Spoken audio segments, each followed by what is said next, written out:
Bonjour, bonjour à toutes et bonjour à tous. Il est l'heure de santé et spiritualité.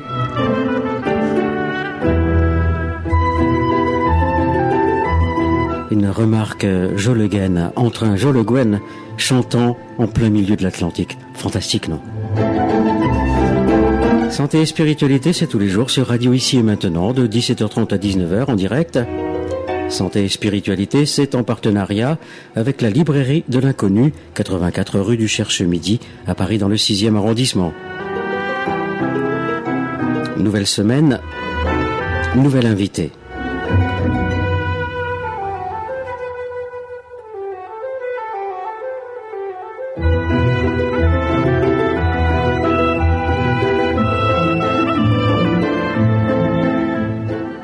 Bonjour Sylvie Carlet. Bonjour Jean-Claude. Ravi de vous rencontrer. Eh bien, moi de même. Pour moi, c'est un grand voyage émouvant, vers du passé à maintenant, une grande vague, presque 30 ans, depuis l'époque où j'ai connu Didier, donc, qui est responsable de cette radio et que je salue aujourd'hui particulièrement avec beaucoup de joie. Oui, je vous ai vu pendant quelques instants tous les deux vous regarder. Les amis, on ne les perd jamais. Absolument jamais, particulièrement Didier et moi et sa famille, ma famille, avons partagé des moments extrêmement profonds et en même temps très aventureux qui ont été le démarrage, le départ de Kagyuling, donc qui est devenu maintenant le temple des 1000 Bouddhas et qui est ce lieu qui me fait faire cette boucle maintenant, car le travail dont nous allons parler se passe 30 ans après, au temple des 1000 Bouddhas. Alors vous aussi, vous faites partie de ces privilégiés qui avaient croisé la route de Kalo Rinpoché.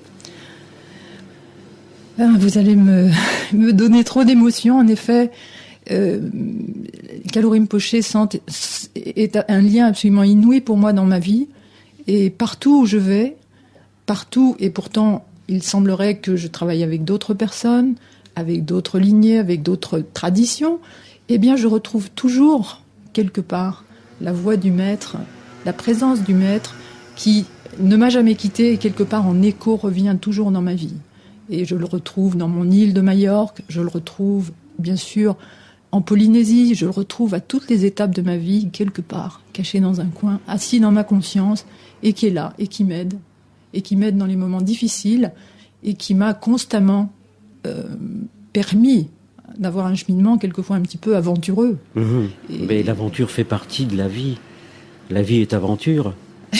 Oui, de mon point de vue, mais enfin, c'est une aventure qui quelquefois vous engage aussi dans votre existence, dans les choix de vie, dans les choix de lieu, dans les choix de ce qu'on étudie, et ce vers quoi on va dans sa nature profonde. Et quelquefois, on n'est pas toujours dans des endroits très confortables, où on a quelquefois des expériences à faire qui sont surprenantes.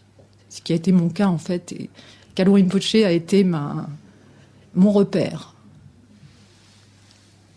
Qui peut oublier, en ayant vu une photo de Kalo Rinpoche, le regard de tendresse, le regard d'amour, le sourire de Kalo Rinpoche? Oui, Kalo Rinpoche nous a parlé, ainsi que tous les grands maîtres, de la compassion, et je pense que la compassion, c'est quelque chose qui est totalement incompréhensible. On entend, on écoute.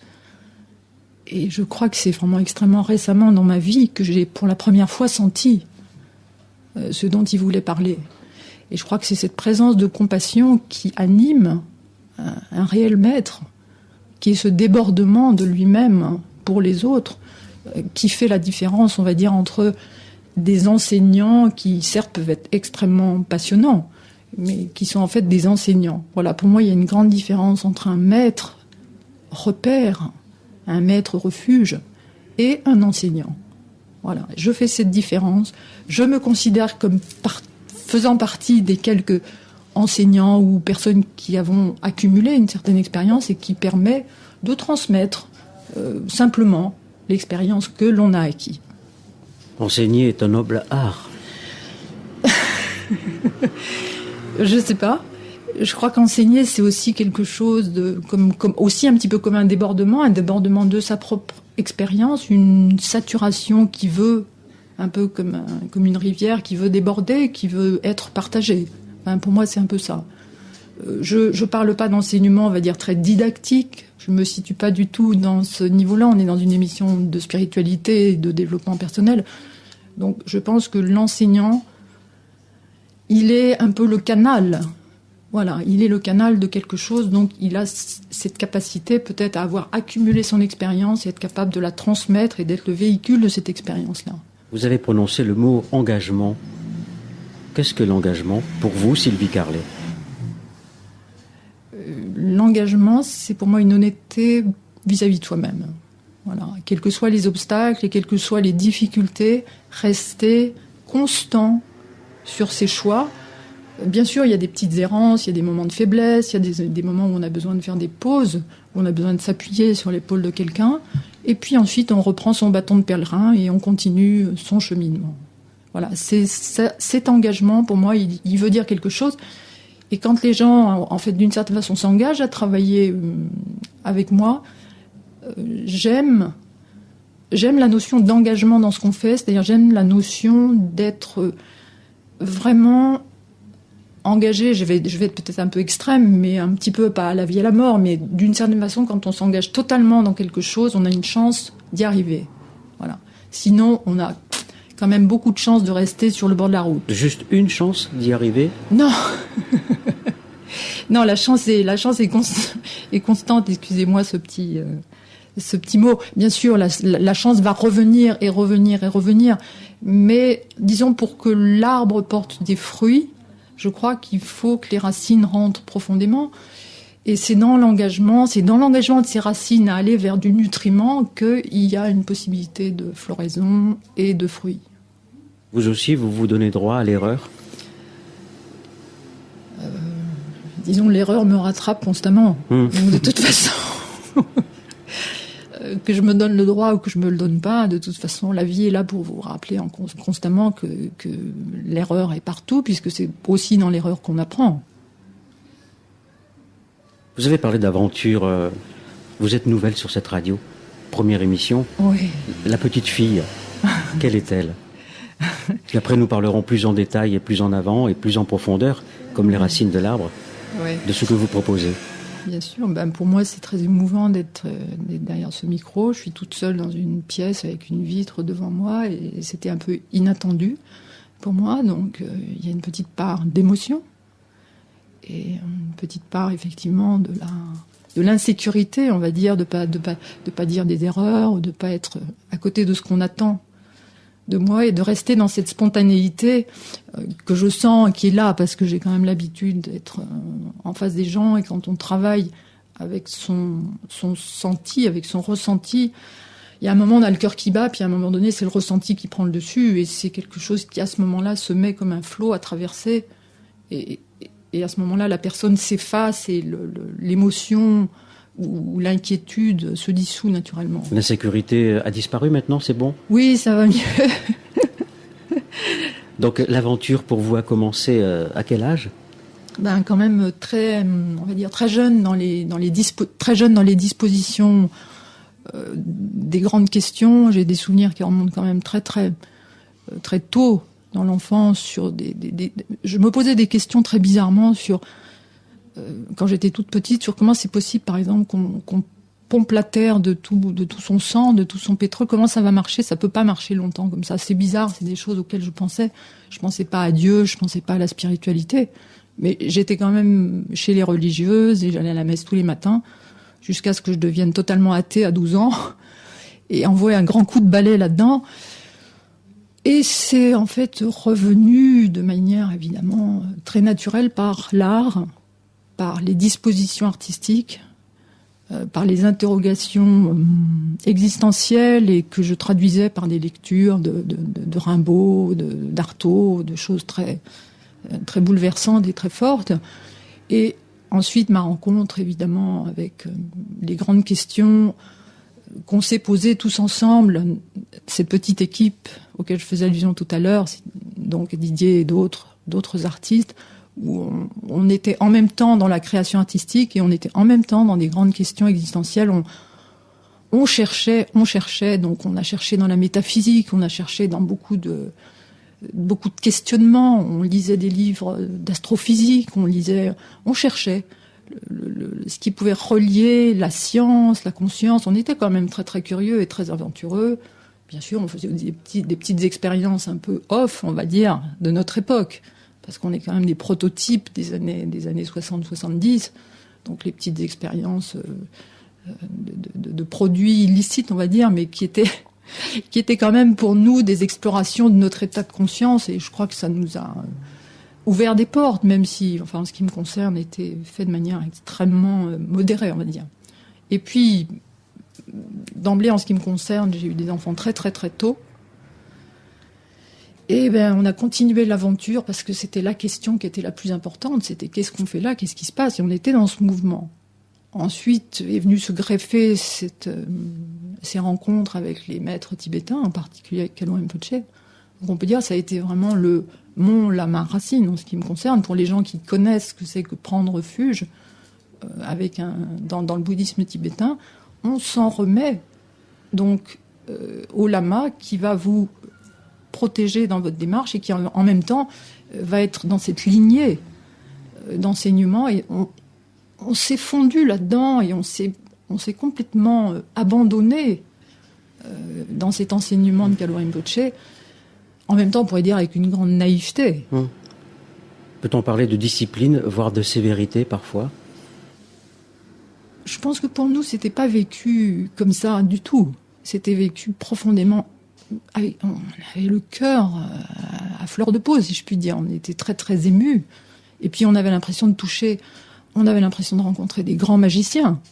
C'est-à-dire tout ce qu'on avait quand même balayé extraordinairement dans nos traditions catholiques, en ce qui me concerne. On retrouvait des notions qui, d'un point de vue philosophique et intellectuel, nous convenaient beaucoup mieux, qui étaient la non-dualité, qui étaient des thèmes qui nous touchaient. On en avait assez de ces concepts un peu judéo-chrétiens du bien, du mal. On comprenait pas ça, on n'acceptait pas ça. On voyait bien qu'il y avait quelque chose qu'on comprenait pas. Voilà. Donc, à travers cette rencontre avec les bouddhistes tibétains, on a commencé à voir des choses qui, pour moi, se reliaient beaucoup avec mon art, puisqu'on a commencé à nous faire visualiser des images. Par exemple, il fallait fermer les yeux, visualiser des couleurs, il fallait s'identifier à des formes. On rentrait dans un monde un peu interdimensionnel qui était pas seulement un monde de dévotion, qui était un monde de choses un petit peu magiques pour nous, quoi. Donc on était quand même très jeunes, on avait 20 ans, on était, je redis, un petit peu naïf. Mais on le faisait avec beaucoup alors d'engagement, on pourrait le dire.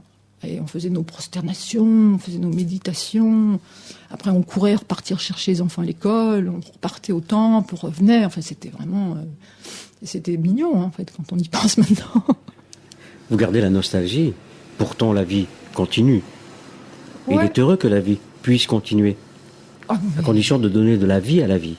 Bien sûr, ça c'est mon thème fondateur, hein. C'est la chose sur laquelle je m'appuie sur tout ce que je fais maintenant.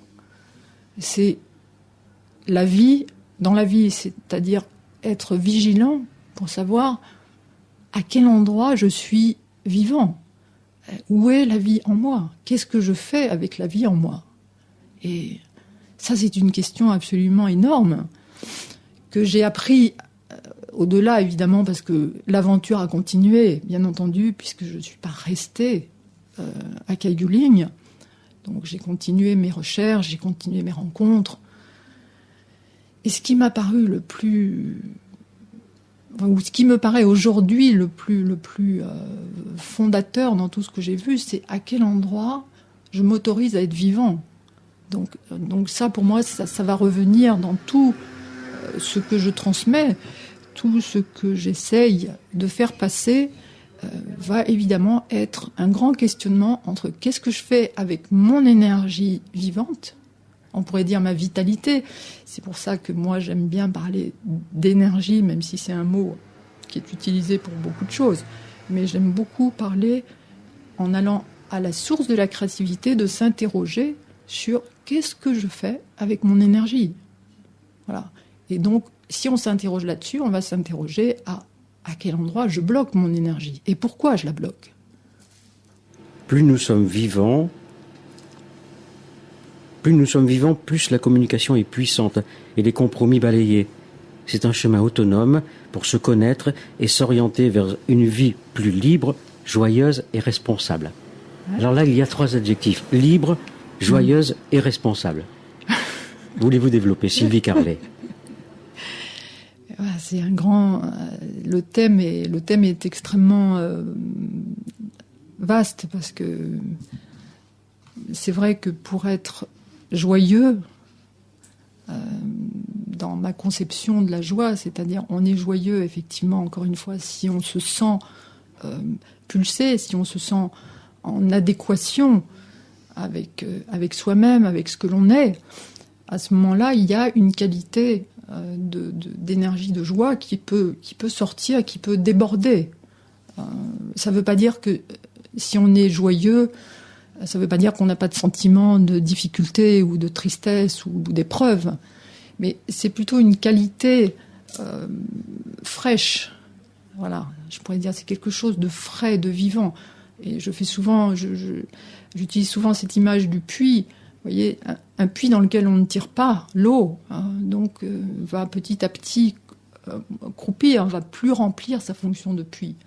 Voilà. Donc moi, le travail que je fais dans ce travail de créativité, que j'appelle aux sources de la créativité, on va essayer de regarder qu'est-ce qui se passe avec mon puits. À condition de descendre et d'avoir l'envie. Voilà, alors ça c'est la grande question, et donc on va reparler de l'engagement, donc on a évoqué tout à l'heure. Donc s'il y a un engagement, parce qu'il y a toujours effectivement une certaine inquiétude à aller à l'intérieur. Vous voyez, on est quand même constamment extériorisé, on vit constamment dans une relation très puissante à l'extérieur, et d'un seul coup dire je vais aller à l'intérieur pour voir ce qui se passe à l'intérieur de mon puits, là effectivement ça peut faire peur. Pensez à la phrase de Kandinsky, est beau ce qui est vrai intérieurement. Ah oui, ça c'est une phrase que j'ai reprise sur votre site internet, sur un de mes sites, et que j'ai lu et que j'ai avec moi depuis vraiment beaucoup d'années, en particulier depuis que j'ai décidé de transmettre un petit peu cette dimension créative à travers le travail que je fais. Et je me suis aperçue, en fait, qu'il y avait tout de même, dans les artistes, et je ne vais pas généraliser, mais dans les artistes, beaucoup de gens extraordinairement, ce que moi j'appelle spirituels, pas religieux nécessairement, mais vraiment profondément spirituels, parce que ce sont des gens qui sont allés puiser à l'intérieur d'eux, et qui se sont effectivement bien rendus compte de cette histoire du puits dont je parlais, parce que les artistes sont des gens qui souvent balayent les conventions, vont avoir des vies pas ordinaires, vont pas suivre le cheminement, vont se poser des questions, vont creuser, et petit à petit, ils vont donc dans ce travail-là libérer, vous voyez, commencer à libérer cette stagnation, vont commencer à bouger. Enlever la boue du puits. Voilà, en fait, d'une certaine façon, moi, c'est pas comme ça que je le dis. Oui, moi, je dis simplement, on prend le seau, on tire l'eau.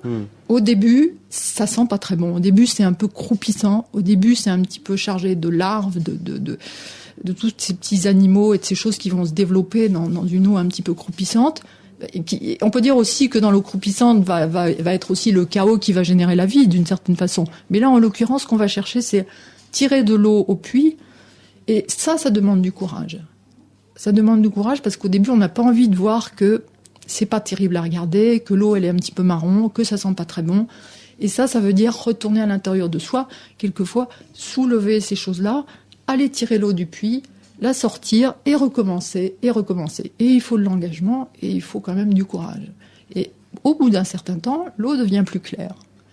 Et l'eau devient plus claire. Et la source recommence à fonctionner, le puits commence à se remplir, jusqu'à ce qu'on arrive, au bout d'un certain temps, à une sorte de débordement de sa propre énergie, qui va, à ce moment-là, être le carburant pour la créativité, qui va être le carburant pour cette énergie vitale dont on a absolument besoin pour se réaliser en tant que créatif, c'est-à-dire que artiste, créatif, tout ça, c'est des mots qui sont un petit peu confusionnants, parce qu'on pense que les artistes sont des gens qui sont dans les musées exceptionnels, etc. Non. Non. Chacun a un artiste en lui. Bien sûr, tout le monde n'a pas un artiste plasticien, tout le monde n'a pas un artiste musicien, tout le monde n'a pas... Non. Mais chacun est absolument unique dans la manifestation de son talent. Seulement, il y a très peu de gens, je pourrais le dire, qui se donnent les moyens d'exprimer leur talent et de se donner la possibilité d'avoir de l'énergie pour nourrir ce talent afin qu'il se déploie. Voilà. Donc ça, c'est un petit peu l'axe, un petit peu en vrac, on va dire, oui, de ce que je fais, qui demande évidemment qu'on s'intéresse à beaucoup plus que simplement prendre des crayons, des couleurs et des médiums, on va dire. Moi, je suis plasticienne, donc dans mes stages, j'utilise des matières comme la couleur, le crayon, la terre, etc. Je serais musicienne, j'utiliserais des instruments de musique. Je serais danseuse, certainement, j'utiliserais beaucoup plus le corps. Cela dit, dans le travail que je fais, on fait un travail qui est quand même holistique, c'est-à-dire qu'on va quand même s'intéresser aussi au corps. Donc on va s'intéresser aussi au mouvement, on va s'intéresser aussi à la musique, mais je vais utiliser la musique des autres pour faire danser les gens, pour faire bouger, etc. Mais en ce qui concerne les médiums artistique, je vais utiliser ce que j'ai étudié, moi, évidemment, dans mes études. Qui a répondu à vos questions ? Pardon ? Qui a répondu à vos questions existentielles dont vous parliez tout à l'heure ? En vous écoutant tout à l'heure, j'imaginais dans cette créativité intense une forme, entre guillemets, je mets bien les guillemets, une folie créatrice, mais une folie ordonnée. Ou désordonnée. Moi, je crois que c'est ma vie qui ressemble plus à une sorte de folie créative, en fait, plus que ce que j'ai produit. On va dire que je crois pas que mon talent soit de devenir une grande peintre extrêmement renommée, etc. Pas du tout. Mon talent, ça, c'est de pouvoir aujourd'hui, à ce moment de ma vie, m'autoriser à transmettre ces clés, à transmettre un certain nombre de choses que dans ma vie, ma folie de la vie, ma folie créative que j'ai mis dans ma vie, et c'est vrai que j'en ai mis, et avec les risques, avec 3 enfants, avec un père qui était mort, avec une situation quand même difficile, et je suis d'une certaine façon, et je suis fière de le dire, une preuve vivante que c'est pas parce qu'on a des grandes difficultés qu'on doit s'arrêter et qu'on doit ne pas se respecter dans sa dimension vivante, dans sa dimension créative. Donc voilà. Et j'ai utilisé évidemment plutôt ces médiums artistiques aussi pour subvenir à mes besoins. Donc j'ai fait beaucoup de créations et j'ai fait beaucoup, par exemple, on va dire ce qui a été le plus important pour moi et qui était en même temps quelque chose qui me convenait assez bien, ça a été la joaillerie, ça a été quelque chose d'un très grand concentré de richesse dans une matière très petite. Vous voyez, comme les pierres. Bon, moi, j'étais essentiellement spécialisée dans les perles, les grosses perles, donc celles qu'on trouve en Polynésie, celles qu'on trouve en Australie. Mais moi, je suis allée en Polynésie, donc j'ai passé plusieurs années là-bas, et je me suis consacrée à la création autour de ce joyau-là. Et pour moi, dans mon mouvement vital, ça allait parce que je pouvais travailler sur une très petite matière concentrée, qui valait beaucoup, et qui me permettait de concentrer ma force et ma relation au monde pour pouvoir gagner ma vie, sans avoir à faire des grands mouvements qui ne convenaient pas à ma nature. De quelle couleur étaient les perles ? Alors ça, c'est une question, c'est une bonne question, parce que justement, la perle est un symbole. En même temps, je vais profiter pour parler de ça, puisque la perle est absolument un symbole de la transformation de la souffrance en beauté, puisque en fait l'huître va enrober le parasite parce que le parasite lui fait mal. Donc elle a mal, donc elle va fabriquer, elle va développer autour de ce parasite ou de ce nucléus qui la dérange, elle va développer des cellules épithéliales qui vont fabriquer de la nacre. Et en ce qui concerne donc la nacre sur lequel j'ai travaillé pendant des années, on va dire pratiquement 15 ans, qui s'appelle la Pinctada margaritifera ou huître à lèvres noires, elle fait des perles du blanc au noir en passant par tous les orients, par toutes les couleurs de l'arc-en-ciel. C'est absolument sublime. Donc blanc très éclatant, blanc rosé, légèrement bleuté, gris vert, gris-violet, gris plus foncé, œil de mouche. Enfin, on a une variété fabuleuse. Et c'est vrai que je me suis quand même vraiment totalement éclatée à faire des bijoux avec ces perles. Et tout en ayant évidemment en parallèle toujours mes groupes de travail. J'aime bien cette image que vous donnez de la perle, de l'huître. Ouais. De la souffrance jaillit la beauté. La beauté, la splendeur, on va dire, en ce qui concerne les perles, et surtout un joyau. Un joyau qui, étrangement, et autrefois servait de parure pour honorer les dieux, pour honorer la beauté, et qui est devenu, à notre époque, et c'est ce qui m'a fait un petit peu souffrir dans le milieu de la joaillerie, c'est que finalement la grande beauté s'est trouvée un petit peu enclavée, un petit peu séquestrée par les gens riches. C'est ce que j'allais dire. Et ça a été quelque chose qui a fait que j'ai jamais pu, par exemple, ouvrir une boutique, j'ai jamais pu me dire, j'ai travaillé pour les gens de la place Vendôme, mais j'ai jamais pu m'investir, parce que pour moi, le joyau, ça restait quelque chose de totalement relié au spirituel, totalement relié au beau, totalement relié, voilà, tout simplement, et que je sentais quelque chose qui n'était pas relié à notre époque en ce qui concerne les bijoux. Tout n'a pas une valeur marchande alors ? Non. Je pense que l'idée que tout a une valeur marchande, c'est ce qui nous tue, c'est ce qui tue notre âme actuellement. Enfin, on est dans une société qui est extraordinairement déconnectée entre les produits, entre la production et la personne qui produit. Et ça, c'est quelque chose que je me souviens, j'ai noté sur une de mes plaquettes il y a 15 ans, en disant que la personne était propulsée dans l'objet, et que le sujet, la personne, était totalement désertée, et que on était en train de partir dans cette folie de l'objet, cette folie d'extérioriser les choses et de se projeter dans l'objet, et que notre équilibre intérieur allait reposer constamment sur des objets extérieurs. Et dans la bijouterie, dans la joaillerie, c'est vraiment un exemple évidemment flagrant et très symbolique de ces beautés qui autrefois étaient effectivement des dons aux dieux, puisqu'on les retrouve dans les sarcophages, on les retrouve dans les temples, on les retrouve dans les stupas, on les retrouve partout dans les lieux sacrés. Et dans notre société, qui peut se payer ça? C'est évidemment que les gens qui sont extraordinairement fortunés. Je dis pas que ces gens ne sont pas non plus des gens formidables, parce que je les connaissais pas tous, mais moi, ça m'a fait souffrir. J'ai pas pu m'investir pour devenir la joaillière tip-top de la place Vendôme, parce que il y avait quelque chose qui n'allait pas justement avec ma créativité, avec ma nature, avec l'expression de ma relation au monde, de mon idée du lien avec les autres. Et par conséquent, il y a d'ailleurs même 1 an et demi, j'ai arrêté mon entreprise de joaillerie pour me consacrer entièrement au travail que je fais maintenant, qui est un travail de transmission. Vous ne parlez pas du don de l'huître, qui n'en veut à personne, bien sûr, et qui offre la souffrance qu'elle a transformée en joyau, et qui donne, qui ne se pose pas de questions. Ben non, ça c'est la différence entre le monde animal et le monde humain. Le monde animal, il se pose aucune question, il souffre ou il souffre pas, il n'a pas cette capacité que nous avons à objectiver, à nous regarder nous-mêmes dans le processus.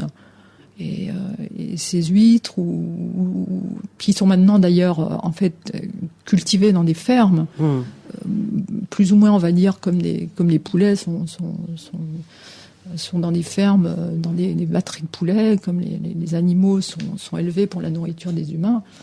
Maintenant, les huîtres sont élevées pour produire des perles, pour enrichir, on va dire, les gens qui les produisent, mais en même temps, il faut bien faire travailler. Ce travail-là fait travailler beaucoup de jeunes Polynésiens, par exemple, et c'est indispensable pour l'économie de Tahiti, par exemple. Ils vivent avec ce qu'ils ont. Voilà, absolument. Ils ne sont pas dans l'exploitation, ils vivent avec ce qu'ils ont. Oui, tout à fait, enfin, en ce qui concerne les Polynésiens. J'imagine, pour ces fêtes de fin d'année, vous qui nous écoutez, vous repenserez peut-être à cette histoire de l'huître, parce que les huîtres vont encore se sacrifier. Ça paraît peut-être ringard ce que je suis en train de dire, mais c'est vrai, on peut comprendre que les huîtres se sacrifient, les dindes se sacrifient, et j'ai trouvé très comique une photo du président Bush avec une dinde qui est sauvée au moment de Thanksgiving aux États-Unis. Et j'ai trouvé ça extraordinaire. Des millions de dindes sont sacrifiées, mais il y en a une qui est sauvée par le président, etc. Donc je vais pas faire celle qui va sauver l'huître. N'est pas dindon qui veut, hein. Oh. Mais bon, il faut être un petit peu réaliste. Je crois, effectivement, ça serait extraordinaire si on pouvait continuer à évoluer sans manger d'animaux ou sans faire de mal, mais je crois que les choses aussi sont un petit peu au-delà de tout ça, quoi. C'est mon point de vue, en tous les cas.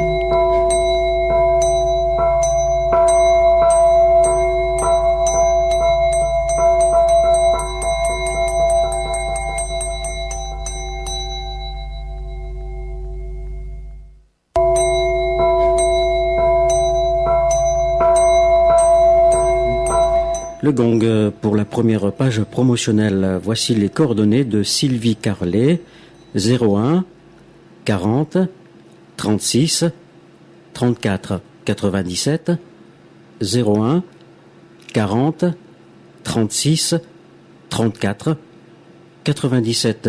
Également le site internet de Sylvie, www.energie-creativité.com www.energie-creativité.com. Inutile de mettre des accents sur énergie et créativité.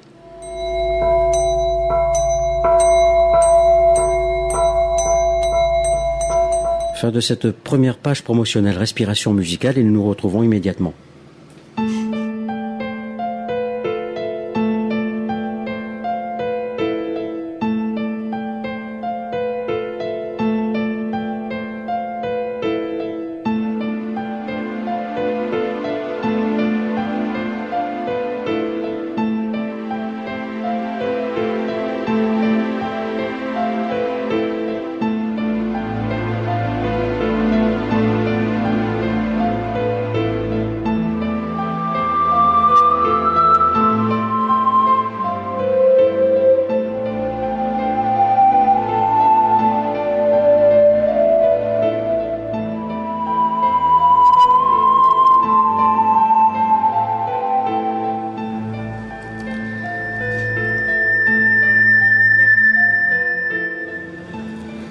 Vous écoutez Radio Ici et Maintenant 95.2, c'est Santé et Spiritualité, aujourd'hui avec une nouvelle venue, Sylvie Carlet.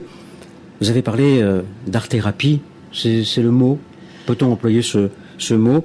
Est-ce que l'expression artistique porte en elle l'idée d'une communication entre notre vie intérieure, nous-mêmes et le reste du monde?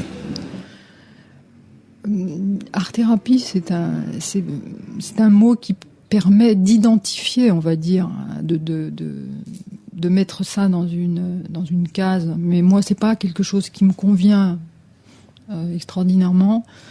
Et je vais revenir sur ce que j'ai dit tout à l'heure.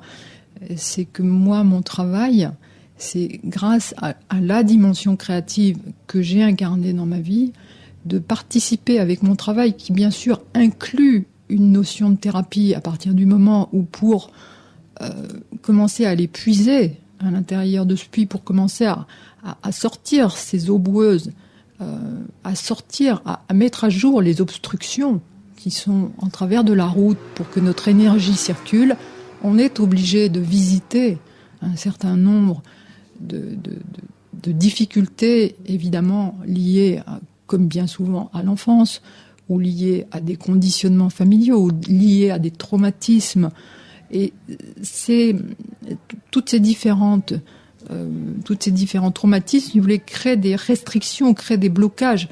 Si on imagine toujours ce puits, ou si on imagine une tuyauterie, des fois je me dis on fait un peu de la plomberie, des rétrécissements, des obstructions à l'intérieur. Donc l'énergie circule mal, c'est quelque chose de simple à comprendre. Voilà. Alors ce qui est compliqué, c'est tout ce que les humains construisent autour de leur traumatisme. Nous sommes tous porteurs de traumatisme, c'est notre état d'humain. Et par contre, peu de personnes réalisent que nous ne sommes pas obligés de porter ces traumatismes, nous ne sommes pas obligés de vivre en fonction de ces traumatismes toute notre vie. Nous pouvons les identifier, nous pouvons les accepter, et nous pouvons, soit dans le meilleur des cas, ouvrir l'espace à l'intérieur pour laisser circuler ce qui est vivant en nous. Si c'est très bouché, on peut faire des pontages. Hein, ça existe finalement. Pourquoi pas? On peut prendre cette image-là. Hein. Oui. Autrement dit, démasquer les facteurs qui nous conditionnent et qui nous empoisonnent la vie. Voilà. Comme elles peuvent empoisonner l'eau du puits. Voilà, exactement. Alors, les conditionnements, vous voyez, il y a les traumatismes que je vois d'un côté qui vont nous faire réagir toujours un peu de la même façon. Et on sait maintenant, par exemple, en neurobiologie, dans toutes ces sciences du cerveau, on sait très bien qu'on a un processus, vous voyez, dans le cerveau, au moment où on a un impulse qui vient nous rappeler un état traumatique, on va répéter toujours la même réaction à une situation donnée. Par exemple, ça peut être par rapport à ma mère, j'ai vécu quelque chose. À chaque fois que je vais rencontrer une femme, je vais quelque part recréer ce même réseau de réactions. Et si on analyse le cerveau, on va voir qu'il y a un certain nombre de neurones qui vont se mettre en route, qu'on appelle un neuronet. Et ce neuronet, s'il est systématiquement stimulé, va renforcer la réaction à l'identique à chaque fois que le même traumatisme arrive. Alors, nous, ce qu'on apprend à faire, c'est à connaître ce traumatisme et à expérimenter, et c'est là où la créativité intervient, à expérimenter une autre possibilité de réagir à une situation donnée. Déjà en l'observant, et donc en se faisant moins prendre au niveau émotionnel, donc en prenant du recul, d'où évidemment ce qu'on a beaucoup étudié dans les religions, le témoin, se voir. Mais se voir, c'est pas facile, il faut quand même être un petit peu aidé pour se voir dans des situations comme ça. Donc nous, c'est ce qu'on fait dans notre travail de groupe. Prendre de la distance par rapport à ça. Et puis, on va dire, il y a une autre famille d'obstructions que je vois qui sont des conditionnements parce qu'on nous a appris depuis, disons qu'on est capable de penser on pense comme ça doit être comme ça, soit du point de vue de la religion, soit du point de vue d'une éthique familiale ou d'un conditionnement d'un certain type de culture, on va dire, parce qu'on a tous des conditionnements différents en fonction des cultures d'où nous venons. Voilà. Donc, et ça, ce sont des conditionnements, des rigidités qui sont des immenses obstructions aussi. Et je pense que les religions en particulier ont stigmatisé beaucoup d'obstructions. Et je trouve que c'est fondamental à notre époque de déployer d'une part la tolérance pour comprendre les choses, mais d'autre part aussi l'esprit un peu créatif et d'aventure pour desserrer les taux de ces conditionnements familiaux, culturels, de ces croyances qui empoisonnent énormément notre vie individuelle et collective. Déprogrammer tous les vieux schémas du passé, être à l'écoute de soi. Voilà. Et l'importance de la parole, quelle est-elle ? L'importance, c'est absolument fondamental. Moi, je vais reprendre, disons, mes ateliers ou mes groupes qui sont comme des petits laboratoires. Dans le cadre de ces laboratoires, on apprend justement à mettre des mots sur ce qui est d'habitude totalement tabou, ce qui est d'habitude informel, ce qui est d'habitude tapis à l'intérieur de nos consciences, mais sur lequel on n'a pas mis de mots. Au contraire, on nous a rajouté des conditionnements, on nous a rajouté des croyances, on nous a rajouté... Mais nous avons accepté. Plus ou moins, parce que quand on est jeune, on n'est pas consentant. Quand on va à l'école ou quand on vous dit il faut étudier, etc. À partir d'un certain âge, on devrait se poser la question, est-ce que je suis consentant ou pas pour manger cette bouillie ou pour manger ci ou ça. Donc, ça revient à poser la question, suis-je libre ? Je visitais récemment un maître qui s'appelle Steve Jourdain. Il me disait d'abord, il faut apprendre à régurgiter. Déjà, dans un premier temps, il faut régurgiter tout ce qu'on vous a fait manger, justement, lorsqu'on n'avait pas de discernement. Donc, c'est pour ça qu'on a cette période de recracher les choses, de pas vouloir, etc. Bon, ça c'est bien, mais c'est pas non plus constructif. Voilà, donc c'est important, c'est ce qui se passe normalement à la post-adolescence ou quand on commence un petit peu, ou des fois un peu plus tardivement. C'est un soulagement provisoire donc ? Je pense que c'est un soulagement extrêmement provisoire, oui. Absolument. Parce que si on fait pas le travail profond, on va de toute façon se resservir des mêmes conditionnements et on va les déguiser, mais le même conditionnement va prendre un habit plus moderne, mais ça va être le même conditionnement. Qui dit provisoire, c'est ce qui ne dure pas. Oui, mais en l'occurrence, là, si je vous ai bien compris, ces choses qui se déguisent sont pas du tout provisoires. Elles sont extrêmement là jusqu'à temps que on aille vraiment les voir. Ok, voilà ce que je crois. voilà ce à quoi je suis habituée, voilà ce à quoi apparemment je tiens même beaucoup. Donc si cette chose auquel je tiens beaucoup m'empoisonne la vie, qu'est-ce que je fais avec ça ? Si je suis responsable, si je veux le garder, je le garde. Mais il ne faut pas que je me plaigne après d'être victime de telle ou telle situation ou de telle ou telle personne. Voilà. Je pense qu'à partir d'un certain moment, après la post-adolescence, on a le devoir de savoir qu'on est responsable de ce qui va nous arriver. Nous sommes c'est un terme un petit peu bateau, mais nous sommes quand même les créateurs, les co-créateurs de ce qui va nous arriver. Et maintenant, on le connaît, on sait ça en neurosciences.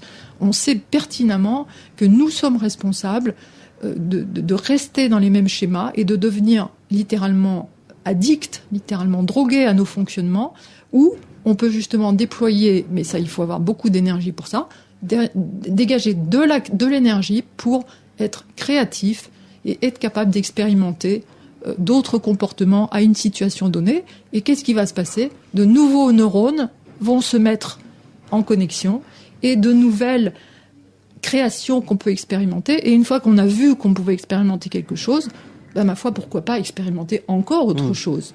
Vous voyez, cette idée reçue que la science a enfin reconnu être erronée, de dire qu'après un certain âge, il n'y avait plus de neurones. Mais il y en a sans arrêt de nouveau. Sans arrêt, sans arrêt. Moi, ce que je pense, c'est... Comme une façon de nous enfoncer, pardonnez-moi le verbe. Oui, non, mais c'est ça. Mais là, récemment, j'ai perdu un ami qui m'était extrêmement cher, il avait 98 ans, et c'était un jeune homme. Voilà. Pourquoi c'était un jeune homme ? Parce que c'était quelqu'un qui était profondément vivant. Voilà, vivant. Il s'interrogeait tout le temps. Il était journaliste d'ailleurs, mais il s'interrogeait constamment. Il remettait constamment les choses en question. Il disait jamais quelque chose qui était un état de fait. C'est comme ça. Donc il était d'une fraîcheur. Mais c'est merveilleux de voir quelqu'un qui a un nombre d'années important et qui est d'une telle fraîcheur. Cela s'appelle bousculer l'ordre établi. Cela s'appelle totalement bousculer ce qu'on croit. C'est-à-dire de penser que parce qu'on vieillit, bien sûr on vieillit, on a notre horloge interne, bien entendu, qui fonctionne, nos organes qui auront vécu un certain nombre d'années vont être plus fatigués, évidemment, à 50 ans qu'à 20 ans. Mais si ces organes sont alimentés par une énergie vivante, par une dynamique vraiment... je vais redire le mot vie, parce que c'est ça, ils vont être inondés de vie. C'est pour ça que nous, on travaille beaucoup au niveau du corps, par exemple. On bouge beaucoup. Moi, je fais faire des méditations très actives. Pourquoi ? Pour agiter les cellules, pour que toutes les cellules de notre corps se ressentent, que toutes ces petites molécules sentent la vie. À ce moment-là, on sent dans le bout de nos doigts, dans le bout de nos pieds, on sent partout dans notre corps la vie qui circule. Voilà. Donc c'est ce potentiel vivant qui va baigner le corps d'un être plus âgé et qui va faire de lui quelqu'un d'éminemment frais. Et je trouve qu'on a besoin d'entendre ça. Je pense que les gens âgés, et maintenant ça se fait quand même de plus en plus, maintenant il y a des nouveaux mouvements aux États-Unis où maintenant les gens âgés bougent, dansent, se baignent, font l'amour. En France aussi. Oui, mais bien sûr. Il y a encore des tabous à lever. Mais il y a beaucoup de tabous quand même. La vieillesse n'est pas irréversible dans le sens où ce n'est pas parce que l'on devient vieux que l'on devient bête. Non, je pense qu'on a beaucoup à apprendre des gens qui ont l'expérience plus que nous, mais à condition que ces gens aient respecté la vie en eux. Voilà. C'est une condition. Bien sûr, on peut avoir beaucoup de compassion, d'amour pour des gens âgés qui souffrent, qui sont dans cette épreuve ultime qui est la vieillesse. Mais moi, je me sens respirer si je suis à côté de quelqu'un qui est vraiment vivant. C'est vrai que je parle de Steve Jourdain parce que je l'ai rencontré récemment, mais il a quand même plus de 80 ans ou plus. C'est une petite bombe, quoi. Il est pétillant, il est incroyablement vif au niveau corporel, par exemple. Et mon ami dont je parlais tout à l'heure, pareil, à 98 ans, bon, il faisait peut-être des petits pas au lieu de faire des grands pas, mais il était d'une beauté, absolument. Et ça nous fait du bien à nous qui sommes plus jeunes, hein. Avons-nous en nous, Sylvie Carlet, des potentialités d'expression qui sont restées plus ou moins latentes pour en revenir à la créativité, à la peinture, à la sculpture, à la danse? Alors, par exemple, une des grandes phrases que j'entends quand les gens m'appellent pour venir faire mes stages, si vous savez, on vous prévient, on ne sait rien faire. Depuis la maternelle, on n'a pas touché un crayon, on n'a pas touché de pinceau, etc. Donc, je pense que c'est impossible. Donc voilà, ça j'ai entendu ça, mais je pourrais dire 8 fois sur 10, les gens viennent vers moi en disant ça. Là, à l'antenne, je peux pas montrer d'images, mais j'ai apporté des photos que je vous ai montrées tout à l'heure. Pour nous, c'est un émerveillement et je mâche pas mes mots. Dans le processus que nous traversons dans mes cours, nous passons vraiment, nous les animateurs, moi en particulier, je n'ai pas encore animé un seul séminaire où je n'ai pas eu une émotion artistique, où j'ai pas eu une émotion profonde sur ce qui était créé par les gens. Pourquoi ? Parce que dans le travail, nous mettons les gens en condition pour que quelque chose d'eux-mêmes s'exprime. Donc, on va revenir à cette phrase de Kandinsky, il nous parle de quelque chose de vrai d'eux-mêmes. Et ce qui est vrai est forcément plein de vie. Et si c'est plein de vie, c'est très touchant. Et c'est très beau. Ça ne procède pas d'une démarche intellectuelle. Et ça, c'est la grande différence entre certaines expressions artistiques, conceptuelles ou autres mouvements créatifs de ces années de l'art contemporain. Mais moi, ce que je vois produit par les gens qui font mes stages, c'est un émerveillement pour eux. C'est-à-dire, en même temps, ils peuvent souffrir parce qu'ils traversent des trucs durs, mais en même temps, ils ont une telle joie de voir ce qu'ils sont capables de faire. Alors que moi, je leur propose en plus quelque chose qui n'est pas forcément leur médium favori. Parce que peut-être dans mes stages, il y en a un, il sera un génie de la cuisine, et l'autre, il sera un génie du business, et l'autre, il sera un génie de quelque chose qui est sa qualité à lui. Parce que je pense qu'on peut être créatif et artistique et vraiment vivant dans n'importe quelle activité à partir du moment où c'est l'activité qui est le prolongement de votre nature. L'enseignement que vous dispensez à travers ces stages et ces séminaires, est-ce une piste pour permettre de découvrir la vérité que nous avons en nous et que nous avons plus ou moins volontairement écartée de notre vie? On peut pas mieux résumer en fait ce que je me permets de proposer en fait aux personnes qui me rejoignent. C'est vraiment de les aider à remettre à jour ou carrément de faire réémerger, parce que quelquefois ça a été profondément justement englouti ou non exprimé.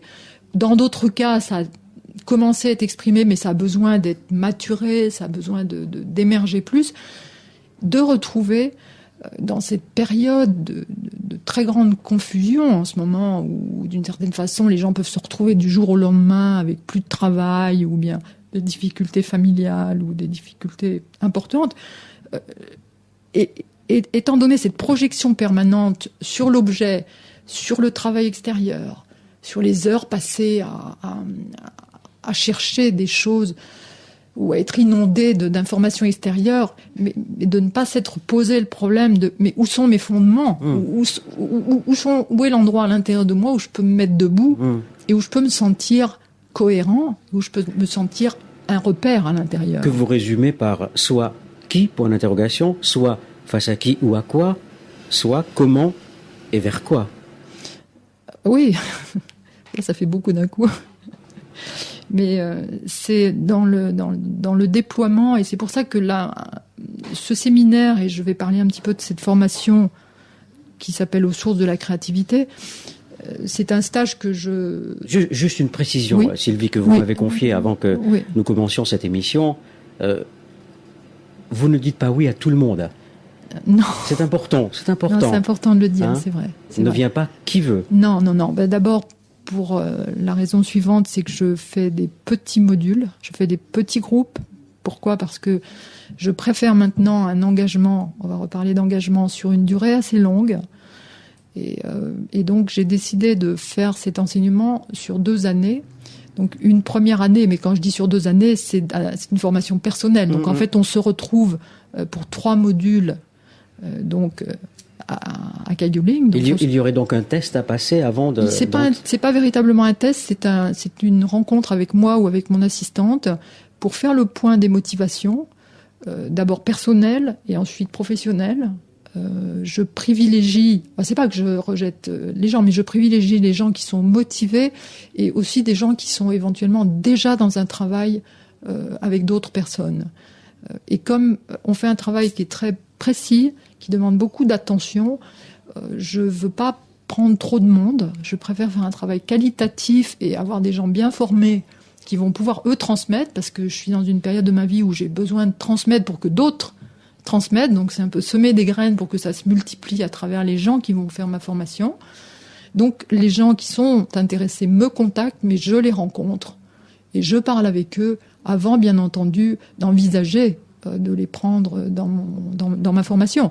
Mais c'est pas restrictif, il y a juste une question. J'ai quand même beaucoup l'habitude depuis toutes ces années et je sais sentir quelqu'un qui a ce besoin ou qui a vraiment ce désir d'approfondir les choses. Et cette motivation. Oui, la motivation est extrêmement importante parce que c'est quand même du long terme. Donc, je répète, on se retrouve 3 fois une première année. Je propose aussi un module d'été d'une dizaine de jours, donc chez moi en Espagne, où on fait un travail plus dans la nature, tout en mariant la présence. La nature nous aide à cet endroit-là parce que la nature est magnifique, donc elle vient supporter ce travail de nettoyage, ce travail de mise à jour, disons, de la créativité et de l'énergie de chacun.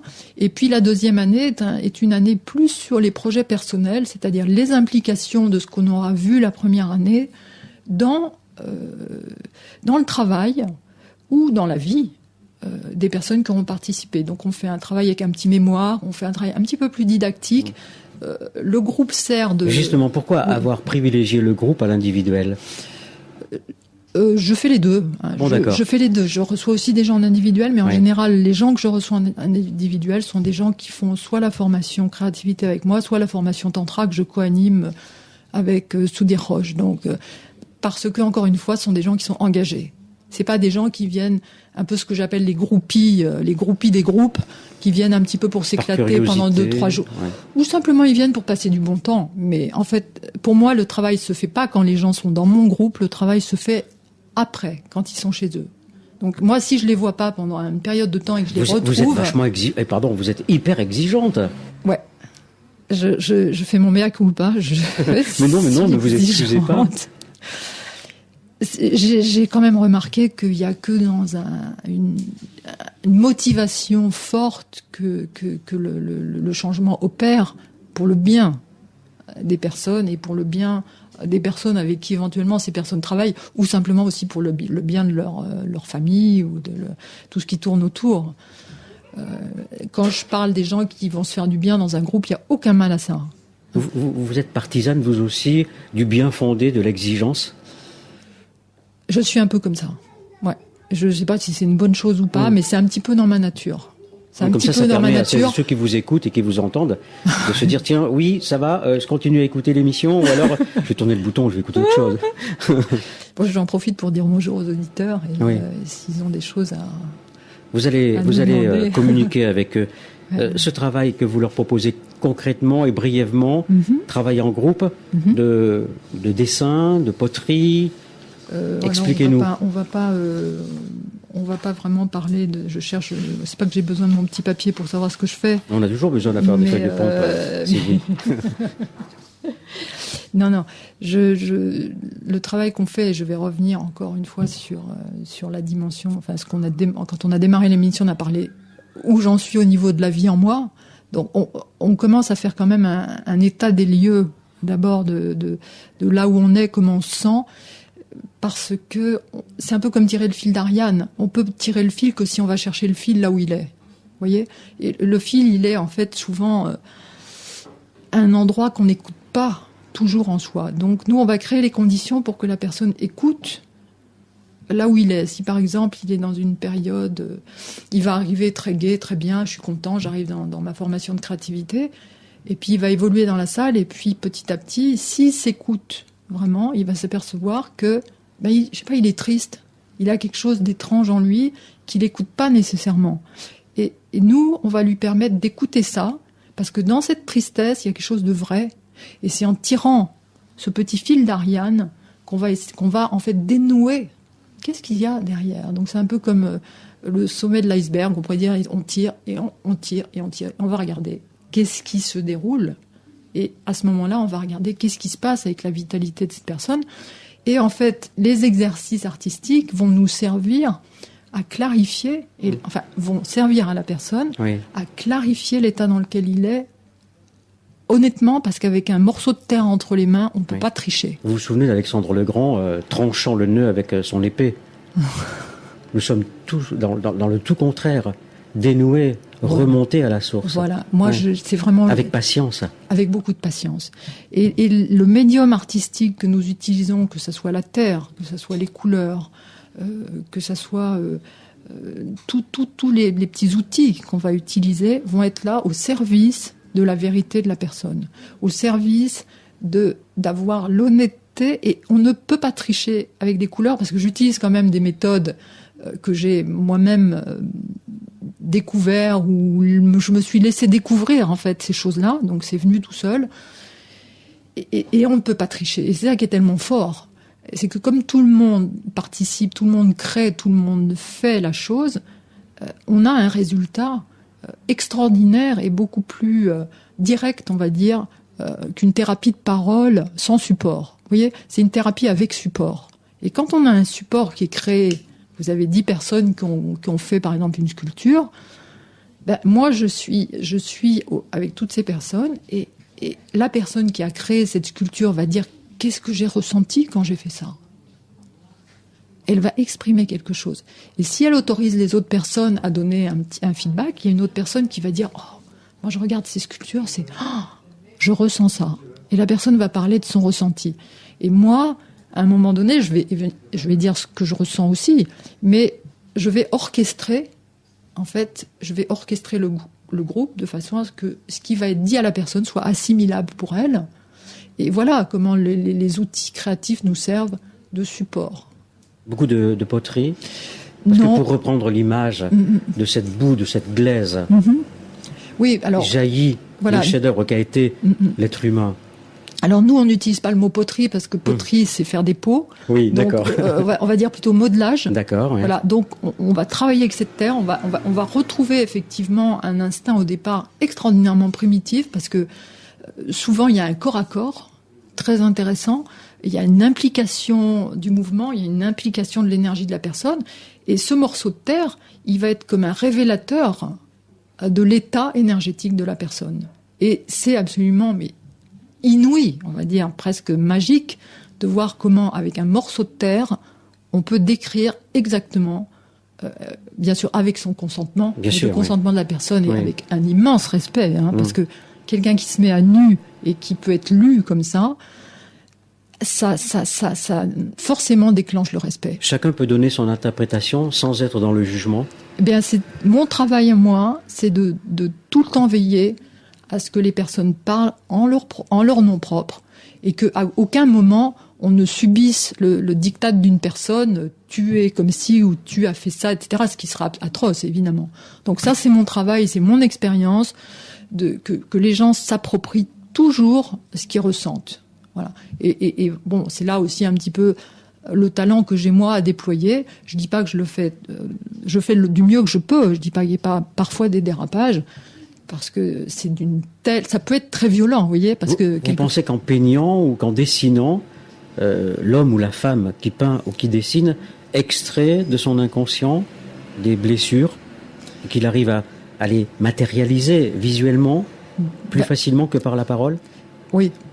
Ça, j'en suis absolument convaincue, parce que je fais les deux. Dans la formation Tantra, on travaille essentiellement en parole, et en exercice et en parole. Dans mon travail de créativité, je vois bien c'est incontournable ce qui est vu. Et en plus, le miroir du sentiment de chacun, le miroir de ce que chacun voit, vient étayer cette lecture qui est phénoménale, on va dire, qui est, j'allais dire, implacable. C'est pour ça que ça peut être violent, parce que quelquefois il y a quelque chose de très violent qui va sortir, et on est bien obligé de faire avec. Alors bien sûr, la personne, si elle est trop émue ou si c'est trop difficile pour elle, peut demander OK, stop, là pour moi c'est trop pour l'instant, auquel cas évidemment on respecte ça, mais c'est rarement le cas. Les gens sont très demandeurs. d'être vus. C'est comme si quelque part, on ne les voyait pas vraiment, et là, d'un seul coup, on les voit comme ils sont. Et comme on les voit comme ils sont, eh ben, on peut passer à l'étape suivante, qui est de regarder la blessure et de se dire, je suis cette blessure, mais je ne suis pas que cette blessure. Vous voyez ? Et si ça reste tapis dans l'ombre, eh ben, cette blessure va être imprégnée chaque action de notre vie et chaque rencontre. Ça va être prégnant dans tout. Alors que là, on est en train de faire sortir cette blessure, ce qui est, et on le sait très bien, mettre une blessure à jour, c'est la meilleure façon pour qu'elle cicatrise. C'est un accouchement, en quelque sorte. Oui, tout à fait. Pour aller vers une naissance ou une renaissance ? Moi, je dirais pour aller plus vers une renaissance, c'est-à-dire une première fois, on est né inconscient. Enfin, il y a peut-être des gens qui naissent conscients, mais la plupart du temps, on est inconscient. Oui. Et cette renaissance, c'est quelque chose qu'on va se réapproprier. Donc, on va reprendre la responsabilité totale entre nos mains. C'est-à-dire, on va passer vraiment de la victime du contexte, la victime des situations, à une personne qui a la responsabilité. Et à partir du moment où on a la responsabilité, on peut faire quelque chose. Si on est victime, on peut rien faire. Si on est responsable de ce qu'on va faire, alors on peut faire quelque chose. Donc c'est un énorme espoir. Mais le chemin est semé d'embûches pour oser aller à la découverte de soi. Le chemin est en même temps semé d'embûches, en même temps il est aussi exaltant. Très exaltant, oui. Parce qu'il libère, je crois, justement, beaucoup de vitalité. Et cette notion de liberté qu'on a évoquée tout à l'heure, et je parlais d'être joyeux et d'être libre, je crois qu'à partir du moment où on sort de ce joug des blessures, où on sort de ces stigmatisations et de ces conditionnements, on a à ce moment-là une sensation justement d'être les créateurs un petit peu de ce qui va nous arriver. Et on a d'un seul coup un potentiel d'énergie. Et puis il y a toute l'énergie qu'on avait passée dans la revendication qui d'un seul coup est disponible pour autre chose. Acteur et créateur. Oui, c'est quelque chose qu'on a pas mal entendu. Oui, ça revient. Mais c'est tellement... Mais c'est dans l'air aussi. C'est logique hein, aussi. C'est logique. Logique. Ouais. Ouais. Donc ce qui est vrai est beau, Sylvie Carlet. Ce qui est vrai est beau. Et même si c'est douloureux.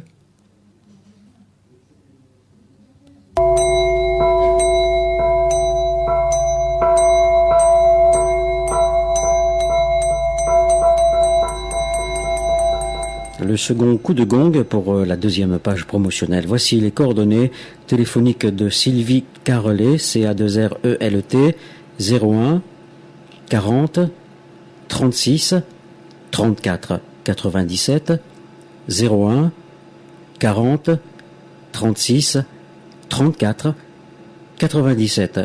Également le site internet www.energie,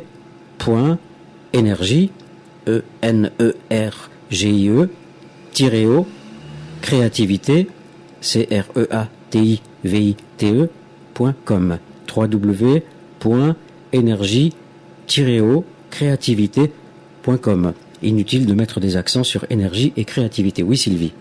Je suis pas complètement sûre que ça soit tiré haut, donc surtout si vous avez une petite difficulté, essayez avec tiré bas, je suis pas sûre. Ou allez tout simplement, comme je l'ai fait, sur un moteur de recherche. énergie-créativité.com. Et, simplement en mettant Sylvie Carlet, nous arrivons directement à votre site. Voilà, exactement. Et le site est bien, et on peut me contacter aussi, on peut me laisser des messages via le site. Je pense que sur le site, il y a aussi l'adresse email. Tout ce qu'il faut. Il y a tout ce qu'il faut sur le site. Hein. Franchement, pour les déterminer, il y a tout ce qu'il faut. Fin de cette deuxième page promotionnelle, le standard, le numéro du standard 08 92 23 95 20, 08 92 23 95 20. Vos questions à Sylvie Carlet, 08 92 23 95 20.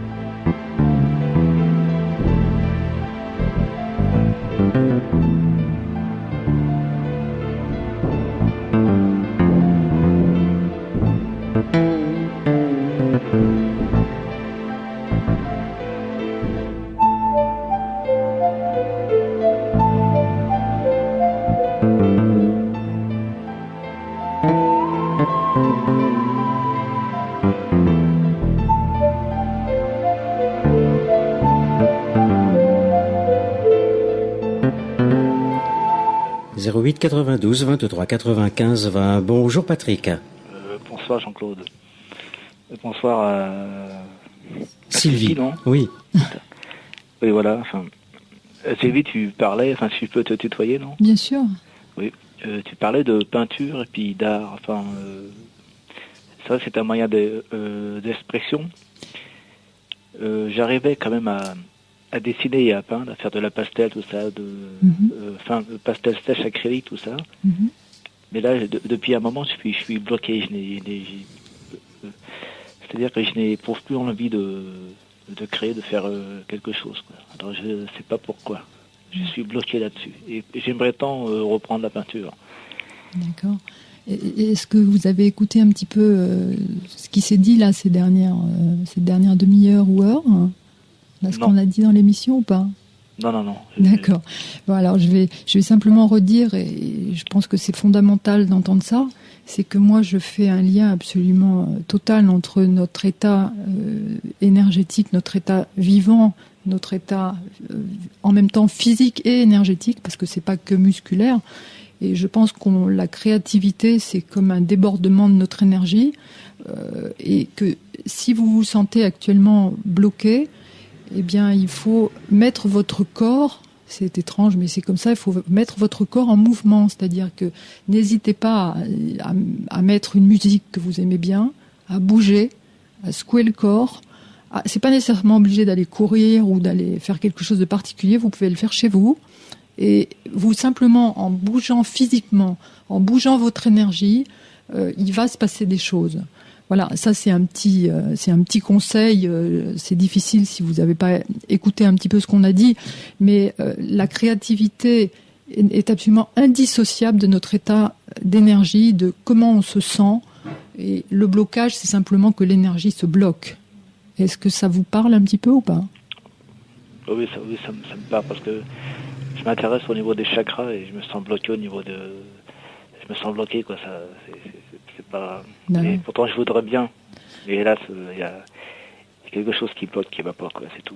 Voilà. Ben, simplement, et c'est ce que je disais tout à l'heure, à partir du moment où on pense qu'on est on a les clés en main et on peut décider soi-même de ne pas se sentir justement victime, par exemple, de ce blocage, et d'avoir une action positive et de se dire je vais faire quelque chose et je n'ai pas besoin forcément de courir au séminaire de Sylvie ou de quelqu'un d'autre, mais je peux simplement prendre ma radio si j'ai pas de système de musique. Si j'ai un système de musique, je mets une super musique que j'aime bien et je bouge et je remue et je médite. C'est une sorte de méditation active. Et je crois que si je peux vous donner ce conseil, pratiquez des méditations actives, même chez vous, bougez, secouez-vous, respirez par exemple, vous pouvez faire une respiration profonde et vous allez voir que votre énergie, elle va rebouger. Ah oui. Okay. Voilà Patrick. Parce que j'avais fait quand même une vingtaine des tableaux, des trucs pas mal sympas, quoi, mais j'avais mis d'ailleurs sous verre qui me plaisait vraiment beaucoup, quoi. Et puis là, je sais pas, j'arrive pas. Pourtant, j'ai tout ce qu'il faut pour. J'ai du matériel, mais. Alors, plutôt que de dire j'ai tout ce qu'il faut, que vous manque-t-il? Qu'est-ce qui me manque, Jean-Claude? Oui, Patrick. Qu'est-ce qui me manque? Nous avons parlé de motivation avec Sylvie Carlet tout à l'heure. Ce qui me manque, c'est l'envie et la motivation que j'ai perdue, quoi. Voilà. C'est tout.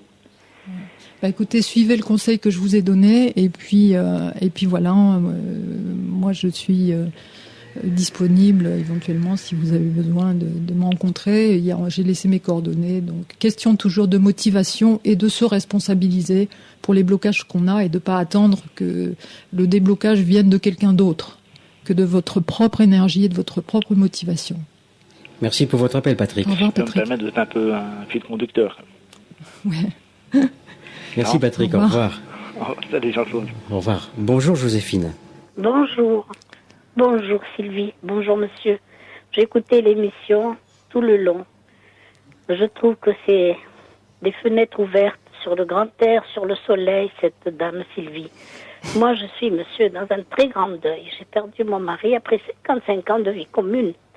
Et je voulais dire à cette dame, J'étais vraiment dans le noir, vraiment dans le trou, il y a maintenant 22 mois et 7 jours. Et à présent, mon chagrin, on va dire, selon comme je le sens, c'est un chagrin raisonné. J'ai du chagrin, je pleure, je sais pourquoi je pleure, or qu'avant j'étais prostrée. Et j'aime beaucoup dessiner. Je veux dire à cette dame, quelquefois j'ai des photos de mon mari partout, dans la maison, tous mes petits-enfants, tout, mais mon chagrin, ma personne, moi, je me sentais anéantie, perdue, sans mon mari, rien n'existait. Et j'aime dessiner, j'ai toujours aimé dessiner, tout simplement. Et chaque fois que je prends un crayon, je fais des fleurs, des fleurs, des fleurs, des fleurs. Partout, je téléphone, je fais des fleurs. Est-ce que ça a un sens ? Est-ce que je dois continuer pour ce bien-être ? Est-ce que peut-être un jour j'irai vous voir ? Pour le moment, c'est un peu trop dur, mais j'ai écouté avec beaucoup d'attention. Tout ce que vous avez dit, c'est beau. Merci beaucoup, Joséphine. Je crois que votre témoignage est très très touchant. Pour moi, quand je vous écoute, c'est absolument fondamental et j'appelle ça une éclosion. Et ça, c'est dans mes papiers quand je parle de laisser éclore en soi sa nature. Si vous dessinez des fleurs, je crois que ces fleurs, elles sont simplement la vie en vous qui veut s'exprimer, qui veut sortir de cette tristesse, qui veut sortir de ce deuil. Et quelque part, ces fleurs sont le plus beau cadeau que vous pouvez faire à vous-même et bien entendu à votre mari et à la mémoire de votre mari qui lui est actuellement dans un état de vie, dans un état de fleur lui-même. Vous voyez ce que je veux dire, vivant. Ma vie a été une fleur, madame. Ben voilà. 5 ans de bonheur. Eh ben mais voilà. j'ai tellement de chagrin, alors je comprends pas pourquoi je fais que des fleurs, des fleurs. Eh ben, moi, je pense qu'à un moment donné, vous allez vous-même devenir vraiment ce que vous êtes d'ailleurs, c'est-à-dire une fleur, mais que vous allez vous réaccepter dans votre dimension de fleur. Ça peut revenir. Mais bien entendu, mais je pense que c'est déjà très présent. Est-ce que vous avez des livres, vous éditez des livres qu'on puisse vous lire? Ça sera avec grand plaisir et dès que j'aurai pu faire un livre avec les très belles images et les très beaux textes et les très beaux travaux. Tout ce que vous dites, je voudrais le lire et le relire. C'est adorable. En tous les cas, Joséphine continue à dessiner des fleurs et je vous recevrai avec plaisir et je pense que c'est la plus belle chose que votre âme exprime.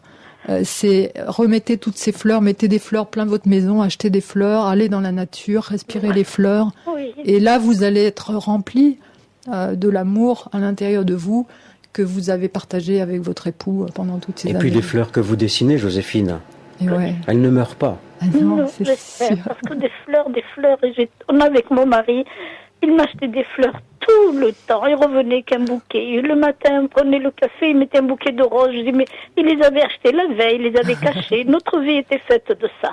Et je continue, je sais pas pourquoi, je veux pas dessiner, mais je dessine des fleurs, c'est pareil. Et vous pouvez, toujours en pensant à lui. Et vous pouvez aussi, pourquoi pas, aller vous acheter un petit peu de terre. Peut-être que ça va vous mettre dans une dimension plus concrète. On avait, madame, une très belle maison avec 5000 mètres de terre et mon mari m'avait planté des roses magnifiques.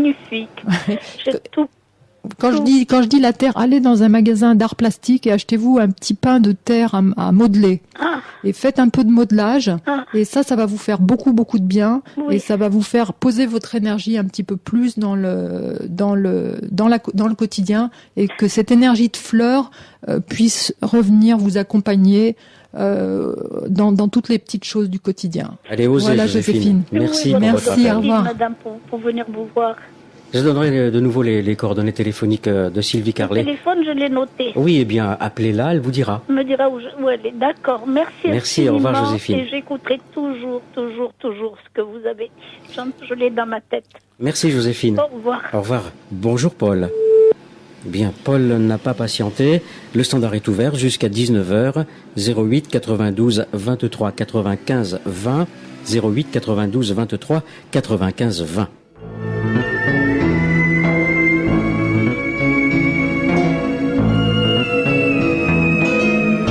J'allais humblement suggérer à Joséphine d'enlever peut-être les épines. 08 92 23 95 20. Pour celles et ceux qui n'étaient pas présents à 17h30, Sylvie, vous êtes une nouvelle venue dans cette émission Santé et Spiritualité. Alors en quelques mots, faire une synthèse de ce que nous avons, de ce que vous avez dit depuis 17h30. Qui êtes-vous? Que voulez-vous? Que souhaitez-vous? Qu'apportez-vous?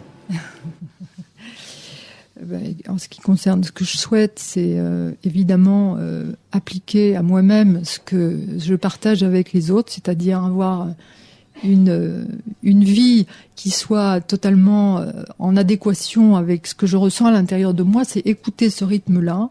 J'ai passé beaucoup d'années à créer, beaucoup d'années à vivre de mes créations, beaucoup d'années de voyage, beaucoup d'années de recherche, beaucoup de persévérance, des épreuves qui ont été finalement fortifiantes. Enrichissantes. Enrichissantes. Nous avons retrouvé Paul. Bonjour Paul. Excusez-moi, j'ai été coupé, mais... Non, moi je vais dire des trucs peut-être pas agréables. Je crois vraiment en ce que fait Sylvie Carlet. Je crois à son œuvre de thérapie, mais moi, ce qui me dérange personnellement, c'est l'art-thérapie. Et les deux exemples les plus grands, c'est celui de Sigmund Freud lui-même, dans son analyse de Gradiva, de la Gradiva de Jensen, une nouvelle, et de Jung, qui a parlé de Paul Klee, qui voyait dans ses toiles des soucoupes volantes, je veux dire, les plus grands psychanalystes connus. Savez-vous ce que veut dire Gradiva, Paul? C'est une déesse, une divinité qui avait du côté de... Non, mais je ne vous ai pas demandé qui était Gradiva. Qu'est-ce qu'elle a je sais pas ce que ça veut dire. Ça veut dire celle qui avance. Celle qui avance. Non, mais ce que je veux dire, Freud n'avait rien... mais Freud n'est pas là pour vous répondre. Écoutez, on est avec Sylvie. Pourquoi remonter à Freud? Mais non, mais de vouloir prendre l'art pour en faire de la thérapie, l'art existe en lui-même, le talent existe. Je veux bien croire que ça aide des gens, mais il faut l'œuvre d'art existe en elle-même sans qu'on y voit des pulsions ou des traumatismes. C'est votre vision. C'est votre vision.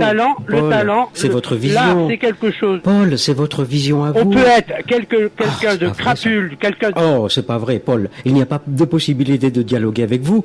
Vous avez une vérité qui est la vôtre. Elle est peut-être belle. Ce qui est vrai et beau, a dit Sylvie Carlet en début d'émission. Je redonne le numéro du standard 08 92 23 95 20 08 92 23 95 20. Merci Paul.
Sylvie Carlet, vous écrivez, à juste raison, il me semble, nous sommes dans la nécessité de travailler, de participer à la marche du monde en évoluant et en bougeant avec lui.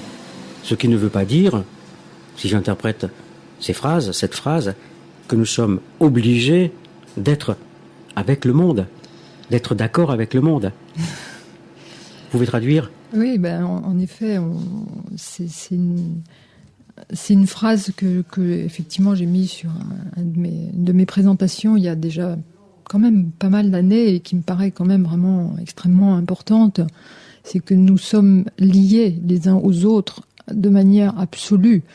Et nous pouvons activer notre libre arbitre pour choisir ou non de nous positionner comme ci ou comme ça dans cette marche du monde. Mais nous sommes évidemment dans cette marche du monde. L'humanité entière évolue dans un espace-temps où nous sommes tous évidemment à subir les mêmes phénomènes, que ce soit les phénomènes, comme on dit beaucoup ces jours-ci, ces temps-ci, les phénomènes écologiques, les phénomènes de pollution, les phénomènes aussi merveilleux d'inspiration, parce que nous sommes dans une période très difficile, mais il y a aussi beaucoup d'inspiration vers des ouvertures et vers des résolutions des problématiques qui sont aussi très positives. Il n'y a pas que du négatif, il y a beaucoup de difficultés.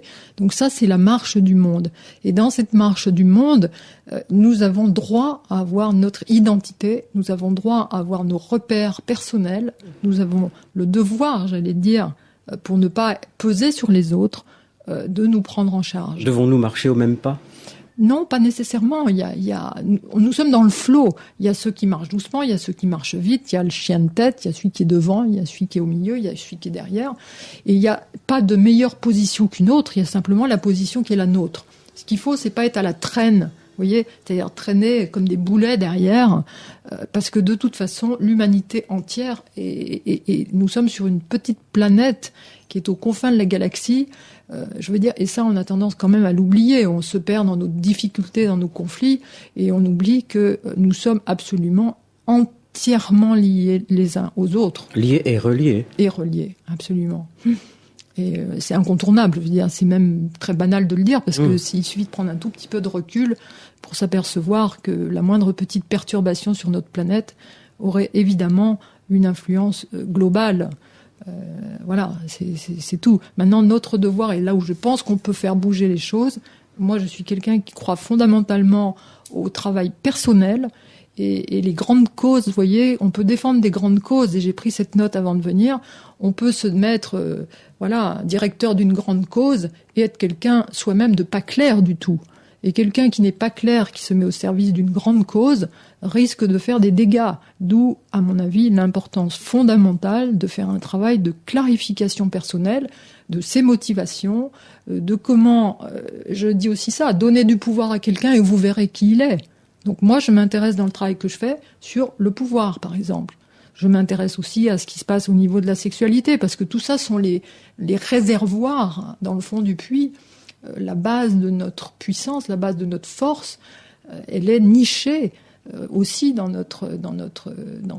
cette puissance que nous avons. Et cette puissance, elle est évidemment nécessaire et bienfaisante à partir du moment où elle n'est pas utilisée comme pouvoir sur les autres. Vous voyez, donc toute cette exploration fait partie du cheminement pour libérer cette énergie et libérer cette créativité en nous. Avoir le pouvoir, ce n'est pas nécessairement écraser l'autre.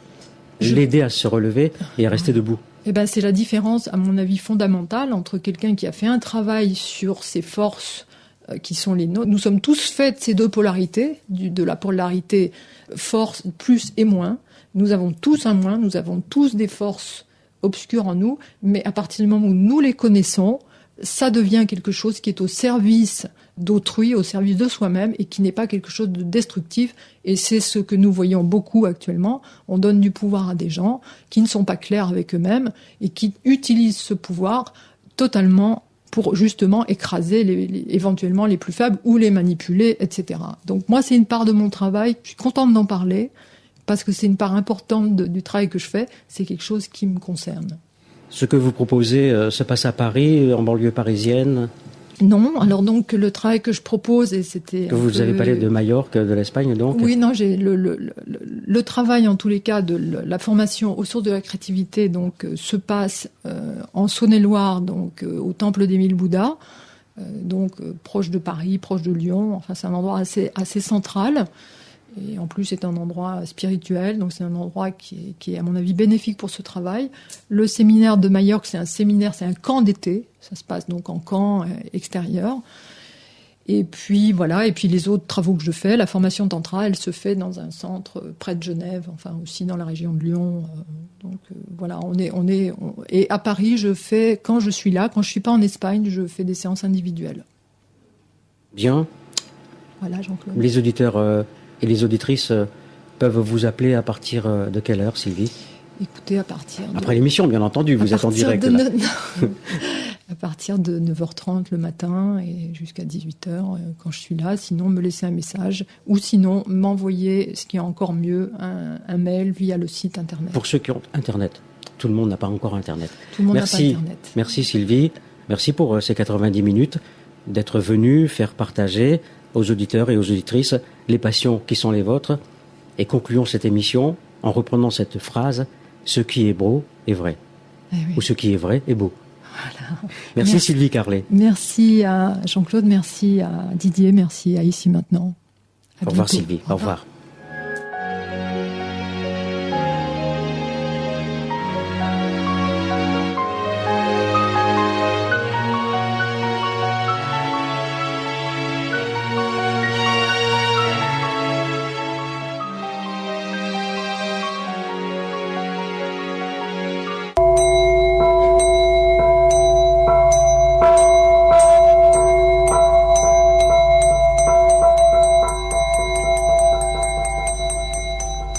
Troisième et dernier coup de gong, troisième page promotionnelle. Les coordonnées téléphoniques de Sylvie Carlet, 01 40 36 34 97 01 40 36 34 97 et le site internet www.énergie-créativité.com énergie-créativité.com.